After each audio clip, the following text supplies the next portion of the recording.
పవన్ కళ్యాణ్ భావజాలంతో పార్టీలో పనిచేస్తూ వస్తున్న వైసీపీ పాలనలో రైతులకు అన్ని కరువులు ఇబ్బందులే. ఎక్కడ వేసిన గొంగడి అక్కడే ఉంది. అసలు వాళ్ళు చేనేతలను ఏమాత్రం పట్టించుకోలేదు. రాక్షస పాలన, తుగ్లక్ పాలనకు అంతమొందించడం కోసమే ఈ పొత్తులు జిల్లాలో 14 స్థానాలు క్లీన్ స్వీప్ చేస్తాం.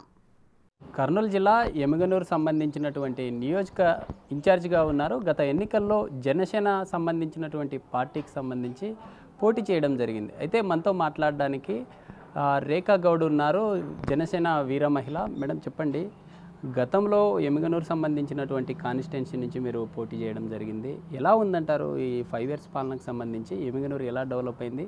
ప్రజల్లో ఏదైనా మార్పు వచ్చిందంటారు? ఖచ్చితంగా అండి. 5 సంవత్సరాల నుంచి వైఎస్ఆర్సీపీ ప్రభుత్వం ఏర్పడినప్పటి నుంచి కరువుతో రైతులు ఇబ్బంది పడినటువంటి పరిస్థితే కానీ ఎక్కడ కూడా సుభిక్షంగా ఉన్నటువంటి పరిస్థితి లేదు. ఎక్కడ వేసిన గొంగళి అక్కడ ఇంకా అభివృద్ధి వెనక్కి జరిగిందే తప్ప ఈ రోజు వరకు కూడా, ఈ క్షణం వరకు కూడా ఎక్కడ కూడా అభివృద్ధి అనే పదానికి అర్థం కూడా తెలియనటువంటి పరిస్థితుల్లో ఈ వైఎస్ఆర్సీపీ ప్రభుత్వం 5 ఏళ్ల పాలన చివరికి ముగించిందని మాత్రం చెప్పగలుగుతాం. అంటే ఎలా స్టార్ట్ అయిందంటారు మేడం ఈ జర్నీ? పొలిటికల్గా కెరీర్ ఎలా స్టార్ట్ అయింది? అంటే జనసేనతోనే మీరు ప్రారంభించారా? ఎలా స్టార్ట్ అయింది? మేము యాక్చువల్గా జనసేన పార్టీ ఔత్సాహిక వేదికలు ఎక్కడైతే ప్రతి దగ్గర పెట్టడం జరిగిందో, మేము ముందు నుంచి పవన్ కళ్యాణ్ గారి భావజాలాన్ని మేము ఎక్కువగా ఇష్టపడే వాళ్ళము. అలాంటి పార్టీలో వర్క్ చేయాలి అనే ఉద్దేశంతో ఔత్సాహిక వేదికల్లో మేము పాల్గొనడం జరిగింది. ఆనాటి నుండి ఈనాటి వరకు పార్టీ ఆదరణతో పవన్ కళ్యాణ్ గారు మాకు ఇచ్చినటువంటి బాధ్యతలతో మేము ఇంతవరకు కూడా మా రాజకీయ ప్రయాణాన్ని పునాది వేసినటువంటి వ్యక్తి ఎవరన్నా ఉన్నారంటే అది పవన్ కళ్యాణ్ గారు మాత్రం. ఎలా ఉంటుందంటారు మేడం రానున్న ఎన్నికల్లో? ఇప్పటికే మీరు ఉన్నటువంటి ఎమ్మిగనూరు కాన్స్టిట్యున్సీ ఏదైతే ఉందో అత్యంత వెనుకబడినటువంటి కాన్స్టిట్యున్సీ మీది. అయితే ఈ 5 సంవత్సరాల పాలనకు సంబంధించి మీ కాన్స్టిట్యున్సీలో ఏదన్నా ప్రజలకు కానీ, రైతులకు కానీ, సామాజిక సంబంధించినటువంటి ప్రజలకు మంచి జరిగిందంటారు? ఖచ్చితంగా ఎక్కడ కూడా అభివృద్ధి అనే పదం కానీ ఎక్కడ కూడా జరిగినటువంటి పరిస్థితి, దాఖలాలు కూడా మా ఎమ్మెన్నూరులో జరగలేనటువంటి పరిస్థితి. ఎందుకంటే ఎక్కువగా రైతులు, చేనేతలు మాత్రమే ఉన్నటువంటి పరిస్థితి. కమర్షియల్గా వాళ్ళు ఏదో చేసేటువంటి పరిస్థితి కాకుండా రైతులు, చేనేతలు మాత్రమే ఉంటారు. కానీ ఈ రోజు వరకు కూడా అదే చేనేతలు అదే ఇబ్బందులు పడుతున్నటువంటి పరిస్థితి. రైతులు కరువుకి ఏ రోజైతే నీళ్లు లేక లేదా అతివృష్టితో ఇబ్బంది పడుతున్నటువంటి పరిస్థితి. కాబట్టి ఎక్కడ కూడా వైఎస్ఆర్సీపీ ప్రభుత్వం ఎమ్మిగనూరులో ఎటువంటి అభివృద్ధి కార్యక్రమాలు చేసినటువంటి పరిస్థితి లేకపోగా దందాలు చేసుకుంటూ గవర్నమెంట్ స్థలాలలో వాళ్ళ డబ్బు ఆర్జన కోసము కొత్త అంగళ్ళు కట్టడము, దానికి కూడా రోడ్డు మీద కూరగాయలు అమ్ముకునే వాళ్ళ దగ్గర కూడా దౌర్జన్యంగా డబ్బులు తీసుకోవడం పరిస్థితి చేసిందే తప్ప ఎక్కడ కూడా అభివృద్ధి చేసినటువంటి పరిస్థితి లేదు. ఎమ్మిగనూరు సంబంధించినటువంటి నియోజకవర్గంలో ఎక్కువగా చేనేత సంబంధించినటువంటి వారు ఎక్కువగా ఉంటారు. గత ప్రభుత్వం ఎలా చేసింది? రానున్న రోజుల్లో ఈ టీడీపీ జనసేన పొత్తులతో రాబోతూ ఉన్నాయి. మీ ప్రభుత్వం ఫామ్ అయితే చేనేతలకు ఏం చేయబోతూ ఉన్నారు? ఖచ్చితంగా, ఎందుకంటే ఏ రాజకీయ పార్టీ నాయకుడు కూడా చేనేతలకు సంబంధించి మేము చేస్తామని చెప్పడమే తప్ప, అంటే అది ఒక పేపర్కో లేకపోతే ప్రకటనకో ఉన్నటువంటి పరిస్థితి తప్ప ఎక్కడ కూడా చేసినటువంటి దాఖలాలు లేదు. కానీ మా పవన్ కళ్యాణ్ గారు మెయిన్ బ్రాండ్ అంబాసిడర్గా చేనేతలకి ఉండడం జరిగింది. ఆయన చేనేతలకి మంచి కార్యక్రమాలు చేయడానికి కోసం ఒక విభాగాన్ని కూడా ఏర్పాటు చేయడం జరిగింది. ఆ విభాగం కూడా మా ఎమ్మెన్నూరు ఆదోని ఏదైతే ఉందో అక్కడ కూడా ఈ చేనేతలకు సంబంధించి ఎలా చేస్తే బాగుంటుంది అని రేపు రాబోయే రోజుల్లో కూడా మంచి ప్రోగ్రామ్స్ ఎలా చేయాలి అనే ఉద్దేశంతో ఒక కమిటీ కూడా వచ్చి సందర్శించి వెళ్ళడం జరిగింది. ముఖ్యంగా మన ఎమ్మిగనూరులో దొరికేటువంటి ఏదైతే క్వాలిటీ ఆఫ్ శారీస్ కానీ ఇవన్నీ కూడా ఖచ్చితంగా ఒక మంచి కొనుగోలుదారులుగా ఏర్పాటు చేస్తే ఆ చేనేత కార్మికులు కాకుండా చేనేత వ్యక్తులుగా ఏర్పడేటువంటి పరిస్థితి తీసుకురావాలని చెప్పేసి మా పార్టీ కంకణం కట్టుకుంది. ఖచ్చితంగా ఆ విధంగానే మన ఎమ్మిగనూరు కాన్స్టిట్యున్సీని డెవలప్ చేయడానికి ముఖ్యమైనటువంటి వనరులు అదే కాబట్టి ఖచ్చితంగా చేయాలని మాత్రం అనుకుంటున్నాను. రానున్న రోజుల్లో రేఖా గౌడ్కి ఎమ్మిగనూరు సంబంధించినటువంటి సెగ్మెంట్లో సీటు వస్తే ఎలా ముందుకెళ్తారు? ఎలా ఉంటుందంటారు సపోర్ట్ టీడీపీ నుంచి? టీడీపీ నుంచి మా అధ్యక్షులు పవన్ కళ్యాణ్ గారు చెప్పిన ప్రకారంగా కార్యకర్తలు, టీడీపీ నాయకులు, జైనాశ్వర రెడ్డి గారు ప్రతి ఒక్కరు కూడా మాకు అవకాశం వస్తే, పార్టీ నుంచి ఒక అవకాశం వస్తే మాత్రం, ఒక బీసీగా ఇస్తే మాత్రం ఖచ్చితంగా నేను పోటీకి సిద్ధంగా ఉంటాను. అలాగే వాళ్ళందరూ కూడా క్యాడర్ అందరూ కూడా ఇప్పటికే మాకు ఫుల్ ఫ్లెడ్జ్గా మేము అందరం కలిసి పనిచేస్తున్నటువంటి దాఖలాలు ఉన్నాయి. కాబట్టి ఖచ్చితంగా రేపు రాబోయే ఎలక్షన్స్లో టీడీపీ జనసేన కూటమితో ఎమ్మెన్నూరు ఇస్తే మాత్రం పవన్ కళ్యాణ్ గారికి ఖచ్చితంగా గిఫ్ట్గా ఇవ్వడానికి మేము రెడీగా ఉన్నాము. అలాగే మేజర్గా ఉన్నటువంటి చేనేతల్ని మేము ఒక కొత్త ఒరవడితో, చేనేతలకి కొత్త ఒరవడితో మేము వాళ్ళని ఈరోజు కూలీలుగా ఉన్నటువంటి చేనేతలు రేపు యజమానులుగా మారే విధంగా మా పార్టీ నుంచి మేము ఖచ్చితంగా అభివృద్ధిని చేయడానికి ముందుకెళ్తామని మాత్రం చెప్పగలుగుతాం. గత ఎన్నికల్లో ప్రత్యర్థిగా ఉన్నటువంటి జయనాగేశ్వర రెడ్డితో కలిసి వెళ్తూ ఉన్నారు. ఎలా ఉంది ఆ ఫీల్, ఎలా ఉందంటారు? ఒక రాక్షస పాలన, ఒక తుగ్లక్ పాలనని అంతమందించడానికి కోసం మా అధ్యక్షులు పవన్ కళ్యాణ్ గారు ఒక నిర్ణయం తీసుకోవడం జరిగింది. ఏంటంటే మనం అందరం కూడా ఒక శక్తిగా కూడుకొని అలాంటి వ్యక్తిని మనము రేపు విముక్త ఆంధ్రప్రదేశ్ని తీసుకురావాలన్న ఉద్దేశంతో ఈయన ఒక నిర్ణయాన్ని తీసుకోవడం జరిగింది. కాబట్టి ఆ నిర్ణయానికి కట్టుబడి మేము అందరం కూడా కలిసి పనిచేస్తాం. ఏంటి అసలు స్పెషల్? ఎమ్మిగనూరు సంబంధించినటువంటి నియోజకవర్గంలో సీనియర్గా ఉన్నటువంటి చెన్నకేశవరెడ్డిని కాదని మాచాని వెంకటేష్ని మార్చడం జరిగింది. మరి ఈ మధ్య రిలీజ్ చేసినటువంటి జాబితాలో మరి క్యాండిడేట్ని చేంజ్ చేశారు. అంటే రేఖా గౌడ్ని చూసి చేంజ్ చేశారంటారా, లేకుంటే జయనాగేశ్వర రెడ్డిని చూసి చేంజ్ చేశారంటారా?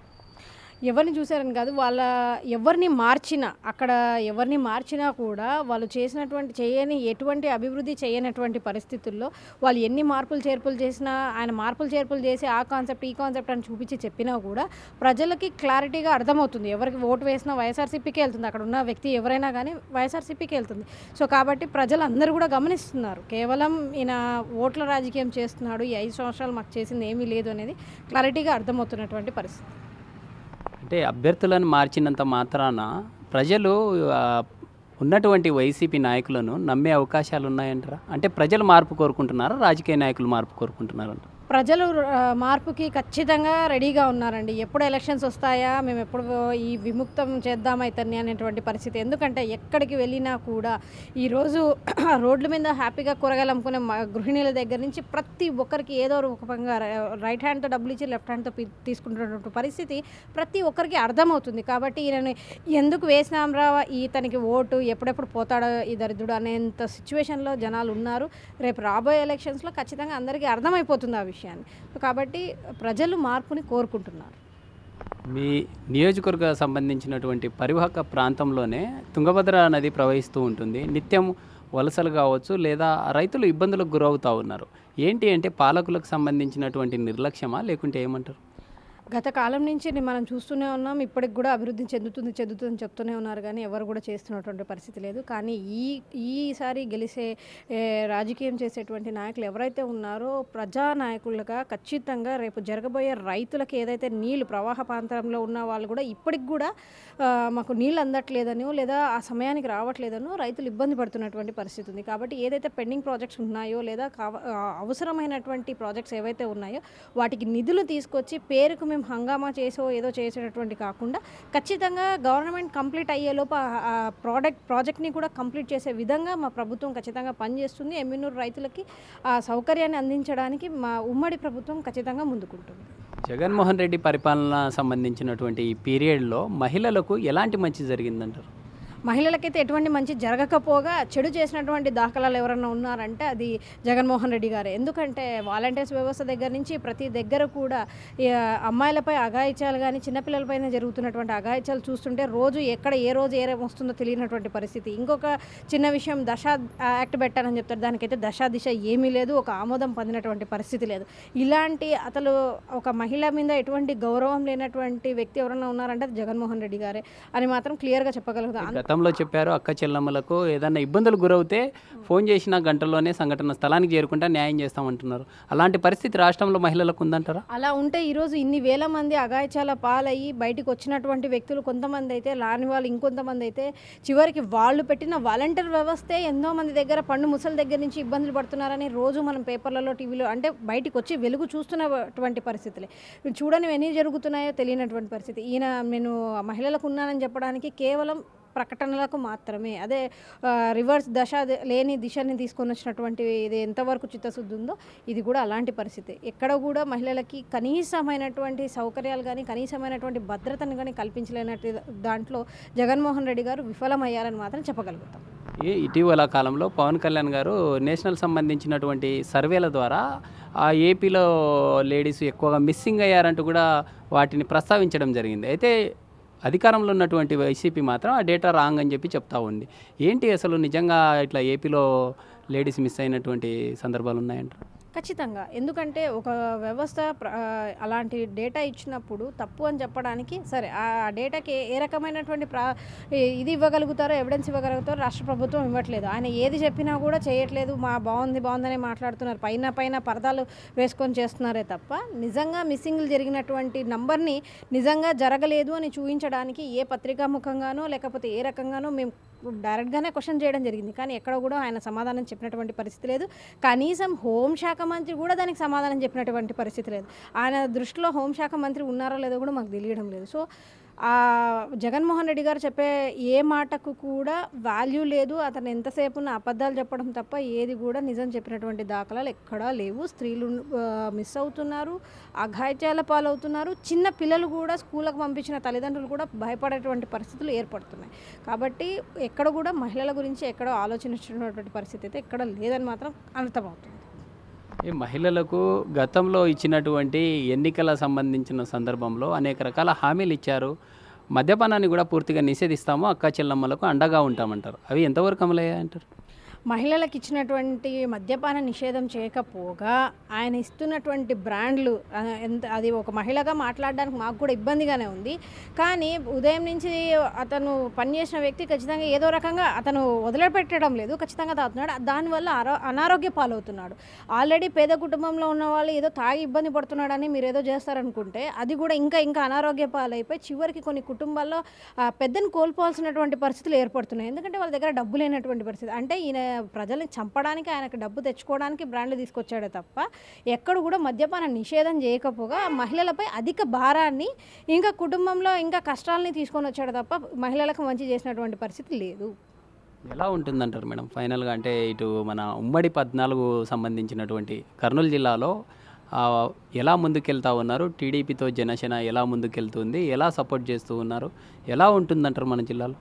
ఖచ్చితంగా టీడీపీ జనసేన ఉమ్మడిగా రేపు రాబోయే ఎలక్షన్స్లో 14 నియోజకవర్గాలు మేము అందరం కూడా ఉమ్మడిగా కష్టపడి స్వీప్ చేసి ఖచ్చితంగా ఉమ్మడి ప్రభుత్వానికి ఇవ్వడానికి మేము రెడీగా ఉన్నాం.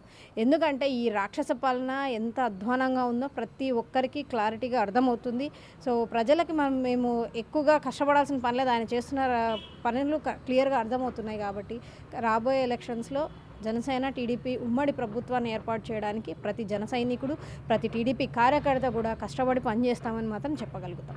ఈ గత ఎన్నికలు జరిగినటువంటి ప్రభావం ఏదైతే ఉందో 14 సెగ్మెంట్లలో 2 పార్లమెంట్ సంబంధించిన వాటిలో కూడా ఖచ్చితంగా క్లీన్ స్వీప్ చేస్తాము అంటూ కూడా వైసీపీ చెప్తా ఉంది. ఎలా సాధ్యమవుతుందంటారో వైసీపీకి ఈసారి? ఒకవేళ అలా చేయాలనుకుంటే అభ్యర్థులను చేంజ్ చేస్తున్న పరిస్థితులు ఉన్నాయి, ప్రజలు నమ్మే అవకాశాలు ఉన్నాయా? ఆయన టికెట్కి ఒకప్పుడు ఏమో తెలియదు, ఇప్పుడు వైఎస్ఆర్సీపీ టికెట్ ఇస్తానంటే ఈరోజు ఎంపీ గారు వద్దు నాకు అవసరం లేదని చెప్పి పక్కకి వెళ్ళిపోతున్నాడు. ఆయన ఏమో అక్కడ సిద్ధం అంటున్నాడు. దేనికి సిద్ధం? ఆయన దగ్గర రాజీనామాల పర్వం రోజుకి గడిచిపోతుంది. అక్కడ జయరామ్ అయితే గుమ్మనూరు జయరామ్ గారు అయితే ఈరోజు వరకు ఏమైనారో కూడా తెలియనటువంటి పరిస్థితి. అంటే నీ అభ్యర్థులకే, నువ్వు ఈ 5 సంవత్సరాలు పెట్టుకున్న వాళ్ళకే నువ్వేంటో అర్థమైపోయి చివరికి ప్రజలు మమ్మల్ని తిరస్కరిస్తారు, దీని బదులు మా ఏదో మేము చేసుకోవడం బెటర్ అనే సిచ్యువేషన్కి వచ్చారు. ఇంకా దేనికి సిద్ధపడుతున్నాడో ఆయన నాకు తెలియట్లేదు. సిద్ధం దేనికంటే ఇంట్లో కూర్చొని తన బిజినెస్లు, తన వర్షన్ లేదా జైలుకి వెళ్ళి కూర్చోవడానికి కోసం ఆయన సిద్ధపడుతున్నాడే తప్ప ఆయన ఎంతమందిని మార్చినా, ఎన్ని రకాలుగా సర్వేలు చేసుకున్నా రాబోయేది ఖచ్చితంగా జనసేన టీడీపీ ప్రభుత్వమే. ఈ కర్నూలు జిల్లాలో ఉన్నటువంటి 14 నియోజకవర్గాల్లో మాకి అభ్యర్థులు ఎక్కువగా ఉన్నారు. అయితే తెలుగుదేశం పార్టీకి సంబంధించినటువంటి పార్టీ క్యాడర్ లేదు, కనీసం అభ్యర్థులు లేని పరిస్థితులు ఉన్నాయని చెప్పి చెప్తా ఉన్నారు వైసీపీ నాయకులు. వైసీపీ నాయకులకు అభ్యర్థులు ఉంటే ఎక్కడ ఏం చేస్తారో అని తెలియక ఆ అభ్యర్థి నుంచి ఈ అభ్యర్థి నుంచి ఆ అభ్యర్థికి అంటే ఈరోజు ఈ అబ్బాయినైనా వెంటనే 3 రోజులకి ఇంకొకరిని, లేదా నీకు సీట్ ఇస్తాం రానైనా నీకు ఎంపీ ఇస్తామంటే కూడా వద్దు నీ సీట్ వద్దు ఏమొద్దు అనేటువంటి పరిస్థితులు ఉన్నటువంటి పార్టీ వాళ్ళు కూడా మా బలంగా ఉన్నటువంటి, మేము ప్రతిపక్షాలలో ఉన్నా, మేము ఏమున్నా కూడా బలంగా ఉన్నటువంటి మా జన సైనికులు కానివ్వండి, టీడీపీ కార్యకర్తలు కానీ అదే ధైర్యంతో అదే బలంతో మేము ఉన్నాము. కానీ నీకే నువ్వు పునరాలోచించుకో, నీ పార్టీకి టికెట్ ఇస్తామంటే కూడా ఎవడు కూడా వచ్చి నేను పోటీకి నిలబడతానని చెప్పేటువంటి దాఖలాలు కూడా లేవంటే ప్రజల్లో నీ పరిస్థితి ఏ రకంగా ఉందో మీరే ఒకసారి ఆలోచించుకుంటే బాగుంటుందని కోరుకుంటున్నాను. మీ బలగం అంతా ఎవరంటారు? పవన్ కళ్యాణ్ అంటారా? ఖచ్చితంగా మా బలహీనతలు అన్నీ కూడా మా పవన్ కళ్యాణ్ గారు. ఎందుకంటే పార్టీని నిర్మించి ఈరోజు ప్రతి ఒక్కరికి ఒక ప్లాట్ఫామ్ని ఏర్పాటు చేసి ఒక యువకులు ఎవరైతే ఉన్నారో ఒక ముందుకు రాగలుగుతారో అనే ఉద్దేశానికి ఖచ్చితంగా మా అధ్యక్షులు పవన్ కళ్యాణ్ గారు ఉన్నారు కాబట్టి ఈరోజు ఇంత ప్రాబల్యం చూపించగలుగుతున్నామని చెప్పగలుగుతాం. అయితే రానున్న రోజుల్లో ఎమ్మిగనూరు సంబంధించినటువంటి కాన్స్టిట్యున్సీలో ఈసారి మీకు అవకాశం వచ్చి ఖచ్చితంగా మీరు ఎమ్మెల్యేగా అవుతే ఎలా డెవలప్ చేస్తారు, ఎలా ఉండబోతుందంటారు ఎమ్మిగనూరు కాన్స్టిట్యున్సీ?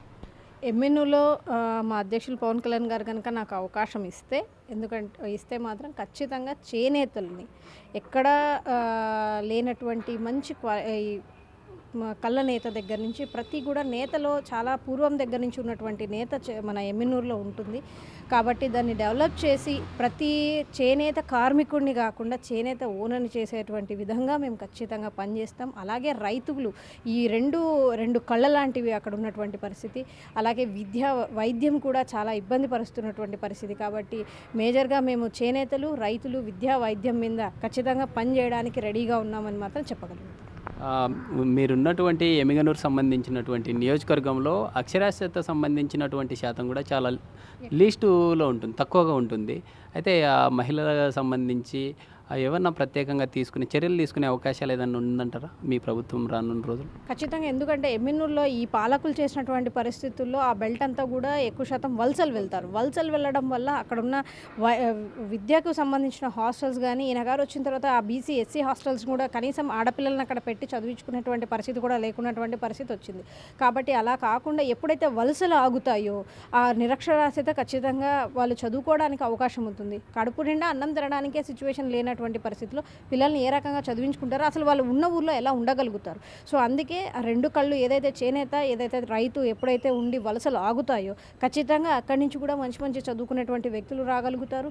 రేపు అక్కడ వైద్యానికి కూడా ఇబ్బంది పడుతున్నటువంటి వాళ్ళకు కూడా ఇబ్బంది పడుతుంది. కాబట్టి ఖచ్చితంగా వలసలను ఆపడమే మా ధ్యేయంగా మేము పనిచేస్తాం. ఎలా ఉందంటారు మేడం? ఇప్పటికే గతంలో చూసాము, వైసీపీ సంబంధించినటువంటి నాయకులేమో జగనన్నే మా భవిష్యత్తు, గడప గడప అనేటటువంటి కార్యక్రమాల ద్వారా ప్రజల్లోకి వచ్చారు. మీరేమో పొత్తులతో వస్తూ ఉన్నారు, అయితే బాబు షూరిటీ, భవిష్యత్తు గ్యారెంటీ అనే వాటితో వస్తూ ఉన్నారు.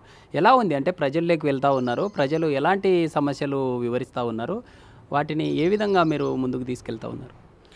గత ఎన్నో సంవత్సరాల నుంచి మేము ఎమ్మెల్యేలమని రికార్డులు రాసుకోవడానికే తప్ప, ఎమ్మెన్యూరులో నేను నా కుటుంబం అని చెప్పి రికార్డులు రాసుకోవడానికే తప్ప, ఈరోజు మీరు అడుగుతున్న నిరక్షరాస్యత దగ్గర నుంచి, వలసల దగ్గర నుంచి, చేనేతల దగ్గర నుంచి ఏం చేశారు ఇన్ని రోజులు ఎమ్మెల్యేగా ఉండి? వైసీపీ ప్రభుత్వంలోనూ మీరే ఉన్నారు, కాంగ్రెస్ ప్రభుత్వంలోనూ మీరే ఉన్నారు, అన్ని ప్రభుత్వంలోనూ జెండాలు మారింది తప్ప ఎమ్మెల్యేగా మీరే ఉన్నారు. మరి ఏం చేశారు?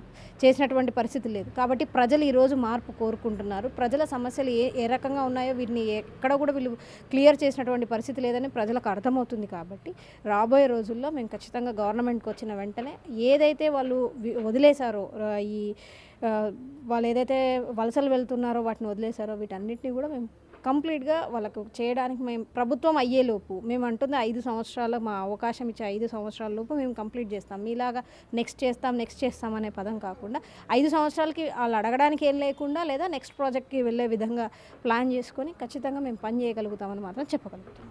ఈ టీడీపీ నుంచి పొత్తులతో రాబోతూ ఉన్నారు కదా, రా కదిల్రా అనేటటువంటి నినాదంతో టీడీపీ ప్రారంభించింది. అయితే వైసీపీ అధిష్టానం మీరు తీసుకున్నటువంటి నినాదంతోనే సిద్ధం అనేటటువంటి కాన్సెప్ట్ని తీసుకొచ్చిందంటారా? ఆయన సిద్ధం అంటే నేను క్లారిటీగా చెప్పగలుగుతున్నాను. మేము రా కదిలిరా అనేది ప్రజల్లో ఏదైతే ప్రాబ్లమ్స్ ఉన్నాయో అంటే మీరు రా కదిలిరా అని పిలవడం వల్లే సిద్ధం అని చెప్పి అనేటటువంటి కాన్సెప్ట్ తెచ్చారంటే, మేము కదిలిరా అని ప్రజల్లో ఉన్నటువంటి సమస్యలను తెలుసుకోవడానికి మేము వెళ్ళి మాట్లాడుతున్నాము. ఆయన సిద్ధం అంటే మాతో కూడా సమస్యలు చెప్పుకోవడానికి వస్తున్నాడంటే, ఒక సీఎం సమస్యలు చెప్పడానికి వస్తున్నాడంటే ఆయన విఫలం చెందినట్టే కదా. అందుకే ఒక క్లారిటీ, సిద్ధం అంటున్నావు దేనికి సిద్ధం? ఇంట్లో ప్యాలెస్లో కూర్చోడానికి సిద్ధమా, లేకపోతే ఎలక్షన్లో ఎలాగూ ఓడిపోతాను మొన్న అన్నాడు ఓడిపోయినా పర్లేదని చెప్పేసి అలా ఓడిపోయి ఇంట్లో కూర్చోడానికి సిద్ధమా ఆయనకే తెలియాలి. సో సిద్ధం అనే పదానికి అటు ముందు లేక ఇటు వెనక్క లేక మధ్యలో ఉన్నాడు, అది ఎలా ఉందో ఆయన కూడా అలాగే ఉన్నాడని మాత్రం చెప్పగలుగుతున్నాం. మేము ప్రజలకి ఏ సమస్యలు ఉన్నాయో చెప్పుకోవడానికో, లేదా మేము ఏం చేస్తామో మేనిఫెస్టో కానీ మేము ఏం చేయగలుగుతామో చెప్పడానికి మేము ఆ వేదికను ఏర్పాటు చేసుకున్నాం. కానీ ఆయన చెప్పే సిద్ధంలో దేనికి సిద్ధమో తెలియదు, దేనికి రెడీగా ఉన్నాడో తెలియదు. ఈ మధ్యకాలంలో ఆళ్ళగడ్డలో కావచ్చు, పత్తికొండలో జరిగినటువంటి సభలు జరగడం జరిగింది, రా కదిల్రా అనేటటువంటి సభలు ఎలా ఉన్నాయంటారు? అంటే ప్రజల నుండి ఎలాంటి స్పందన ఉంది, ఎలా ఉన్నాయి సభలు? ప్రజలు ఎక్కడ కూడా ఒక్క ఇంత కూడా ఇబ్బందులు లేకుండా రా కదలిరా ప్రోగ్రామ్స్ మీరు అందరూ కూడా చూసే ఉంటారు. అటు ఆర్లగడ్డ కానీ ఇక్కడ పత్తికొండ కానీ అసలు విశేష స్పందన అయితే ఏర్పడింది. స్వచ్ఛందంగా కార్యకర్తలు కానివ్వండి, ప్రజలు కానివ్వండి, మేము చేసే ఈ వ్యతిరేక చర్యలకి ఒక ఆప్షన్గా ఉన్నటువంటి వ్యక్తులు ఏం చెప్తారు అన్న ఉద్దేశంతో ప్రతి ఒక్కరు కూడా చూడడం జరిగింది, వినడం జరిగింది. కాబట్టి గ్రాండ్ సక్సెస్గా ఆ 2 సభలు కూడా గ్రాండ్ సక్సెస్గా చేయడం జరిగింది. కాబట్టి ప్రజల్లోకి మా ప్రోగ్రామ్స్ కానీ మావన్నీ కూడా చాలా క్లియర్గా వెళ్తున్నాయి. కాబట్టి 2 ప్రోగ్రామ్స్ కూడా సక్సెస్ అయ్యాయి. రాష్ట్ర ప్రజల్ని గతంలో జగన్మోహన్ రెడ్డి హక్కున చేర్చుకొని ముద్దులు పెట్టి ఆ రోజు తీసుకున్నటువంటి ప్రజానికం ఎవరైతే ఉన్నారో ఈరోజు రాష్ట్రంలో నమ్మే అవకాశాలు ఉన్నాయంటారా? అంటే గతంలో ఇచ్చినటువంటి హామీల్లో నెరవేరలేదంటూ కూడా ఇప్పటికే ఆగ్రహంతో ఉన్నారు. ఎలా ఉంటుందంట? ఆయన ఇచ్చినటువంటి హామీలు ఏవి క్లారిటీగా చేశాడో ఒక్కసారి ఏ ఇంటి గడపకు పోయి అడిగినా ప్రతి ఒక్కరూ అడుగుతారు. ఏ రకమైనటువంటి సిపిఎస్ రద్దన్నాడు జరగలేదు. ఈరోజు ఆశా వర్కర్స్ దగ్గర నుంచి ప్రతి ఒక్కరు ఏ సెక్టార్లో కూడా ప్రతి ఒక్కరు కూడా రోజు వచ్చి ధర్నాలు చేయడం తప్ప చేసినటువంటి పరిస్థితి లేవు. అదే ప్రజలకు ముద్దులు తప్ప ఇంకేం మిగలలేదు. ఉన్నది కూడా ఊడ్చుకొని పోయేటువంటి పరిస్థితి తప్ప ఈయన ముద్దులు ఇచ్చి చెప్తాడనేది అందరికీ అర్థమైపోయింది. కాబట్టి ఎక్కడ కూడా జగన్మోహన్ రెడ్డి గారు ఏ హామీ కూడా చేసినటువంటి దాఖలాలు లేవు. ఫైనల్గా రాష్ట్ర ప్రజలు నాయకుల మార్పు కోరుకుంటున్నారా, లేకుంటే ప్రజలు మార్పు కోరుకుంటున్నారంటారా?